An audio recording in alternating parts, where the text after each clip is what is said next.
Car में लगी थी जो झल्ला वो कटा पड़ा, वो आंधा ये इधर कटा पड़ा।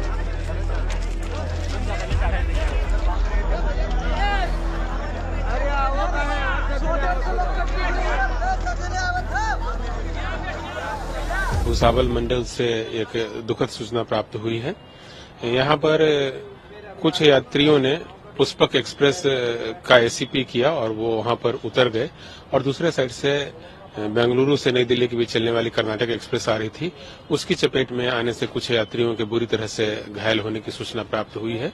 यह भूसावल मनमाड़ जो रेलखंड है हमारा, वहां पर की घटना है। जो सूचना प्राप्त हुई उसमें है कि जलगांव से बहुत सारे लोग इस गाड़ी में चढ़े थे और इसमें से किसी ने एसीपी किया पहले ट्रेन में और एसीपी के बाद वो लोग उतरे हैं और गलत तरीके से पटरी को पार करने की कोशिश कर रहे थे या पटरी पर खड़े थे। उसी के कारण वो लोग चपेट में आए गए हैं रेल के। फिलहाल सर प्रशासन मौके पर पहुंच गया। वहां पर घटनास्थल के लिए जो मंडल रेल प्रबंधक हैं भूसावल की, वो रवाना हो चुकी हैं। मेडिकल टीम वहां पहुंच गई है, स्थानीय प्रशासन के लोग भी पहुंच गए हैं और रेलवे के सीनियर सेक्शन इंजीनियर भी घटनास्थल पर पहुंच गए हैं। दूसरे वरिष्ठ डॉक्टरों और एम्बुलेंस की व्यवस्था की गई है और उन सबको स्थानीय चिकित्सालय में और जरूरत पड़ने पर भूसावल के किसी अच्छे हॉस्पिटल में इलाज के लिए आवश्यक निर्देश दिए गए हैं। ये एसीपी क्या वर्ड है, क्या होता है ये? जब चलती ट्रेन में कोई यात्री चेन की पुलिंग करता है तो उसको हम लोग एसीपी कहते हैं। पुष्पक एक्सप्रेस में इसी तरह की चेन पुलिंग किसी यात्री द्वारा की गई है और उसके बाद कई यात्री जो है रॉन्ग साइड में, जिधर से दूसरे ट्रेन के आने की संभावना रहती है, वहां उतर गए, जिसके कारण वो लोग कर्नाटक एक्सप्रेस की चपेट में आए। अभी तक सर जानकारी है क्यों चेन पुलिंग हुई? क्या कुछ ऐसी भी चीजें चल रही हैं कि आग लगी थी ट्रेन में या फिर कुछ ऐसा हुआ था?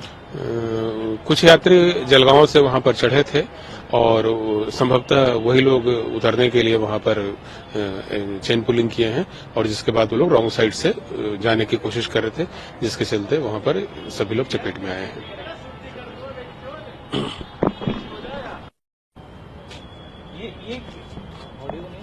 ये क्या कहानी है सर? अभी तक क्या जानकारी मिल पाई है? कितने लोग इंजर्ड हुए हैं, कितने लोगों की मौत हुई है, क्या पूरी डिटेल है सर? घटनास्थल पर जो अधिकारी पहुंचे हैं उनसे जो बात हुई है उसके आधार पर 8 से 10 लोगों के बुरी तरह से जख्मी होने की सूचना हमें प्राप्त हुई है। उनके इलाज के लिए स्थानीय हॉस्पिटल से और बाकी एरिया से एम्बुलेंस की व्यवस्था की गई है, जो कि घटनास्थल पर पहुंच गई है और उनको इलाज के लिए अस्पताल ले जाया जा रहा है। जलगांव में पुष्पक एक्सप्रेस का जो दुर्घटना हुई है, वो दुर्घटना में कम से कम जो आंकड़े हमारे सामने आ रहे हैं कि 24-25 लोग उसमें मृत हो चुके हैं। हाल ही में आप देख रहे हो कि मोदी जी की सरकार जब से आई है देश में, तब से रेलवे के एक्सीडेंट बड़े पैमाने में बढ़ते जा रहे हैं और ये लगातार होते जा रहे हैं। सरकार मोदी जी की घोषणा करती है कि हम अब योजना लाएंगे, अब किसी की जान जाएंगी नहीं, निरपराध लोगों की मृत्यु नहीं होगी। कवच नाम की योजना लाई, कितना उपयोग इसमें हो रहा है ये भी स्पष्ट हो रहा है। यानी हमारे जमाने में रेलवे की टिकटें सस्ती थी, लेकिन अब मोदी जी की सरकार में टिकटें तो महंगे हो चुके हैं, लेकिन लोगों की जान सस्ती हुई।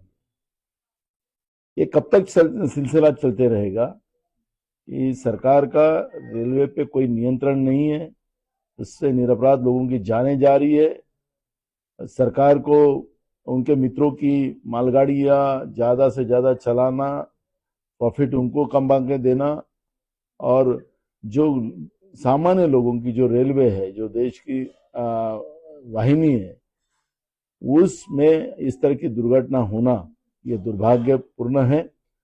मोदी सरकार ने ये बात को ध्यान में लेकर, सही में तो जैसे लाल बहादुर शास्त्री जी के समय में ऐसे ही एक्सीडेंट हुआ तो उन्हें तुरंत इस्तीफा दे दिया।